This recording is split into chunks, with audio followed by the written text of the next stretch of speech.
Salut les amis!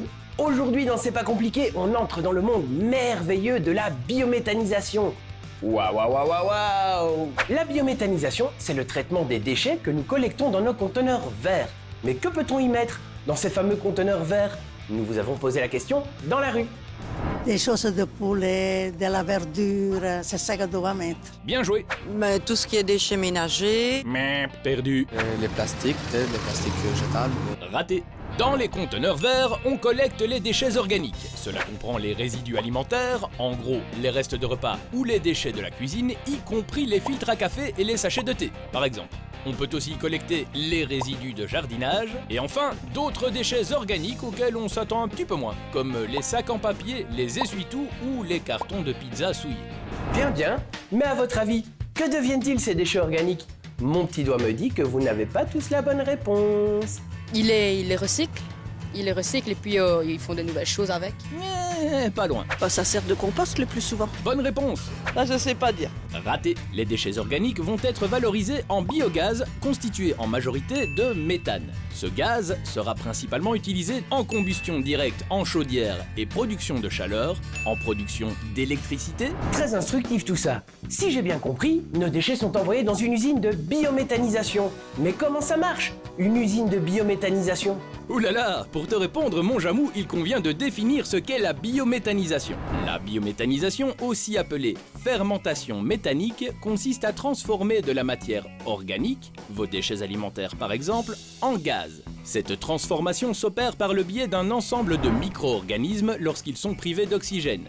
On appelle ça l'anaérobie. Ce phénomène permet de produire deux éléments, le biogaz, mélange gazeux combustible, et puis un résidu connu sous le nom de digestat, qui sert d'engrais pour l'agriculture.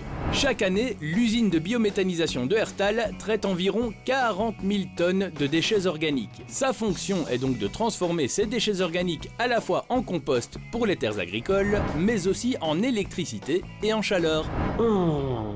Si je comprends bien, en plus de l'amendement agricole, cela veut dire qu'on produit de grandes quantités d'électricité ici à Herstal. Un peu mon neveu. L'unité de biométhanisation de Herstal, ce sont 20 millions de kWh de biogaz produits par les digesteurs. De là, 4 400 000 kWh d'électricité verte par an est injectée sur le réseau. 4 autres millions de kWh d'électricité verte par an sont destinés à faire tourner l'unité. Elle se nourrit donc de l'énergie qu'elle produit. 9 millions de kWh de chaleur par an sont aussi produits. Cette chaleur sera récupérée et utilisée directement sur le site pour chauffer le digesteur et sécher le digestat. Uvelia fournira le complément de chaleur nécessaire, soit 20 millions de kWh par an. Et pour ce qui est du digestat, le fameux compost là, environ 14 000 tonnes sont produites chaque année. C'est bien joli tout ça, mais ça n'explique pas comment ça marche. Comment les déchets organiques deviennent-ils du gaz?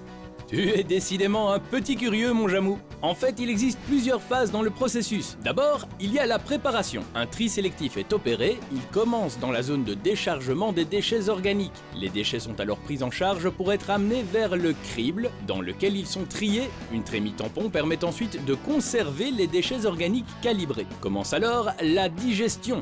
Dans le digesteur, la matière est transformée en digestat et en biogaz. Ah oui, c'est un gros prout en fait. Mais non, tête de buse, car contrairement à une digestion humaine, commence alors le circuit de l'énergie pour la production de gaz, de chaleur et d'électricité verte, on en a parlé, le circuit de la matière qui consiste à extraire le digestat, le sécher, puis le valoriser en amendement agricole. L'air est prélevé pour les odeurs dont tu parlais, Jamou. L'air vicié est lavé via des laveurs acides. À partir d'ici, on utilise des biofiltres, une sorte de désodorisant de l'air, puis une cheminée et un nez électronique permettent de mesurer l'impact olfactif.